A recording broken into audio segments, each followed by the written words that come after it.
अस्सलाम वालेकुम तमाम शौकीन दोस्तों और भाइयों, क्या हाल चाल है। उम्मीद करता हूँ आप सब खैरियत से होंगे। अच्छा, जैसा कि आप सबके इल्म में है कि सावन का महीना शुरू हो चुका है और इन दिनों वायरस बहुत ज़्यादा फैल जाता है। क्योंकि देखिए आज भी बारिश हुई है, जगह आपको गीली गीली नज़र आ रही होगी। तो मैंने तो कबूतर बंद किए हुए थे, अब बारिश ख़त्म हुए तकरीबन 2-2.5 घंटे गुजर चुके हैं।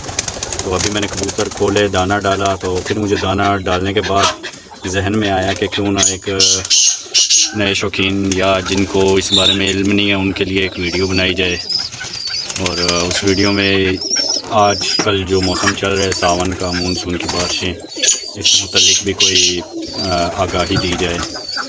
तो इसके मुतालिक जो आगाही है उसमें मैंने यही बताना है कि इन दिनों वायरस बहुत तेज़ी से फैलता है और बारिशों का पानी इस तरह बिट्ठो वगैरह में जाता है। उसमें दाना शाना जब कबूतर खाते हैं या पानी पीते हैं तो पानी में इनके पैरों के साथ बिठे शिठे जाती हैं। तो उससे ये होता है कि कबूतर जब ये पानी पीते हैं, दाना खाते हैं, तो इनके मैदे ख़राब हो जाते हैं, इनको पतली बिठे शुरू कर देते हैं, सब्ज़ बिठ शुरू कर देते हैं। उसके अलावा भी एक बीमारी है जो कुछ लोग तो उसको इतना सख्त नहीं लेते, लेकिन वो शदीद किस्म की बीमारी है और उसका नुकसान होता है। और वो बीमारी क्या है? वो बीमारी है मुंह का जहरबाद। मुंह में वो सफ़ेद सा मवाद बन जाता है जेली की तरह का, और फिर कबूतर आहिस्ता आहिस्ता खाना कम खाता है, दाना कम कर देता है और आहिस्ता आहिस्ता वो इस हालत में चला जाता है कि या वो सोकड़े में चला जाता है।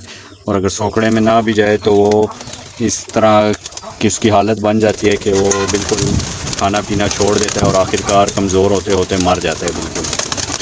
तो अगर आप अभी मतलब वैक्सीन आपने नहीं की है NDIB लासोटा, तो सबसे पहला काम तो आप यही करें कि कबूतरों को वैक्सीन करें।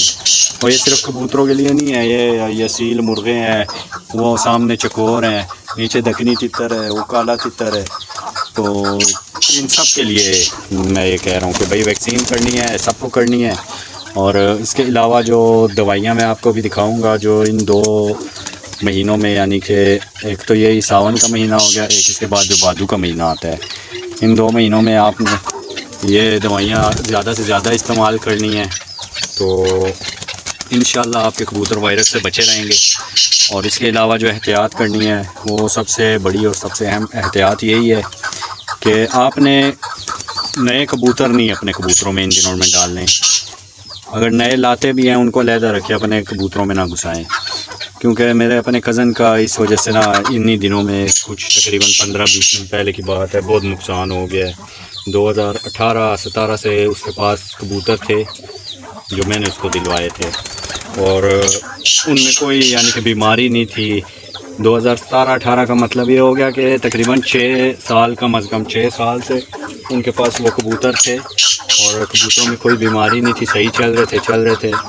अभी उसने पिछले दिनों एक अपने दोस्त से 10 टेडी बच्चे लाए और फिर टेडी बच्चे लाए। उसके बाद क्या हुआ? उसके बाद ये हुआ कि उसके कबूतरों में बीमारी आ गई और सारे कबूतर एक एक करके रोज़ाना एक एक दो दो मरते गए। और तकरीबन यूँ समझ लें कि 35-40 से अब वो 6-7 कबूतरों पे आ गए। मतलब ना करते भी उसके 25 से ऊपर कबूतर मार गए हैं। तो ये मेहरबानी करें कि कोई नया परिंदा अपने परिंदों में मत शामिल करें। वैक्सीन नहीं की है तो वैक्सीन करें। और इसके अलावा जो दवाइयाँ मैं आपको दिखाने जा रहा हूँ, ये दवाइयाँ आपने लाजमी तौर पे इस्तेमाल करनी है। अभी आपको दिखाता हूँ। पहले नंबर पे यह आ गई एनरोसिम, एनरोफ्लॉक्सासिन, ठीक है, छोटी बोतल है। ये बोतलें दवाइयाँ भी आजकल बहुत महंगी हो गई, तो कोशिश किया करें कि जब ख़रीदते हैं तो फ्रिज में या किसी ठंडी जगह पे, खुश्क जगह पे संभाल के रखा करें ताकि उनका असर ख़त्म ना हो, ज़ाया ना हो, क्योंकि गर्मी बहुत है, हबस भी बहुत ज़्यादा है। तो इसके अलावा दूसरी दवाई जो है ट्राइबरसिन, ठीक है। तीसरे नंबर पे आ जाता है ये टाइलोफर्सिन, ठीक है। ये 3 दवाइयाँ हैं, ये आपने अपने पास हर वक्त रखनी है, ठीक है। इन दवाइयों का बहुत ज़्यादा फ़ायदा है। मैंने खुद यानी कि कई सालों से मैं इस्तेमाल कर रहा हूँ। सबसे पहले तो मैं सिर्फ एनरोसिम और ये टाइलोफर्सिन यूज़ करता था। फिर मेरी मुर्गियों में एक दफ़ा मसला आया था असीलों में, तब से मैंने ट्राइबरसन भी शुरू किया। तो ये भी वायरस के ख़िलाफ़ बहुत ज़्यादा इसका अमल है। तो बहुत अच्छी दवाई हैं। आपने करना क्या है, बर्तन को अच्छे तरीके से सुबह साफ़ सुथरा धो के उसके बाद आपने ये करना है कि तकरीबन 1 ढक्कन एनरोफ्लॉक्सासिन आपने डालनी है बर्तन में, और उसके बाद इस बर्तन में तकरीबन 2 से 2.5 लीटर पानी डाल के कबूतरों के सामने रख दे। कबूतर वो पूरा दिन पीते रहें, ठीक है। अब एक दिन आज समझो मंगल है, आज आपने एनरोफ्लॉक्सासिन रखी है, कबूतर को सादा पानी दे दे, जुमेरात को आप फिर ट्राइबरसन रख लें, जुमे को सादा पानी दे दे तो हफ्ते को फिर आप वो दूसरा क्या कहते हैं टाइलोफर्सन रख लें। तो इस तरीके से आपने तीनों दवाइयाँ चलाते रहना है। उसके अलावा अगर आपको लगता है कि हबस बहुत ज़्यादा है और परिंदे सुस्त हो रहे हैं तो एक और दवाई है, वो अभी मेरे पास ख़त्म हुई है, वो भी साशे है, तकरीबन 400 के करीब है उसकी कीमत। तो वो साशे की मैं यहाँ पे तस्वीर लगा दूँगा, वो आपने लाजमी तौर पे इस्तेमाल करना है। उसमें इलेक्ट्रोलाइट्स वगैरह हैं जिससे मतलब परिंदे की सुस्ती भी ख़त्म होती है और साथ में परिंदा जो है एक्टिव भी रहता है। तो उस साशे का नाम साइमोस्ट्रेस है।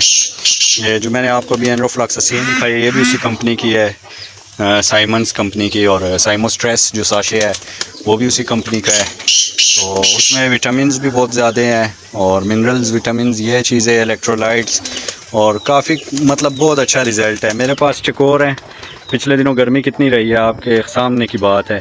चकोर ऐसा परिंदा है जो गर्मी बर्दाश्त ही नहीं कर सकता, और छत पे तो बिल्कुल भी नहीं, कोई सवाल ही नहीं पैदा होता है।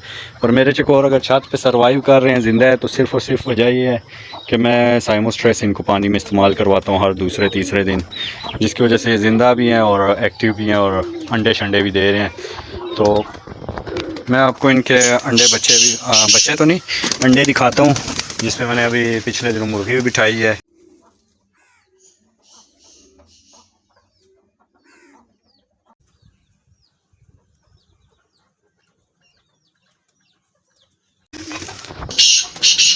ये मुर्गी बैठी हुई है, इसके नीचे 4 इसके अपने अंडे हैं और 10 अंडे चकोर के पड़े हुए हैं।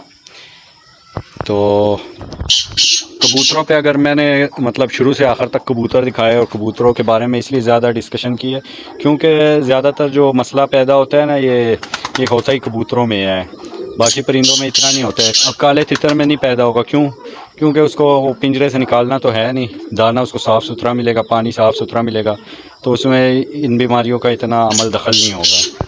चकोर हैं, इनको मैं खुडों में रखता हूँ तो इनमें ये बीमारी जा सकती है। फ़र्ज़ करें बारिश तिरछी हो तो यहाँ से अंदर पानी जाए तो इनके ऊपर भी मतलब ये बीमारी का असर हो सकता है।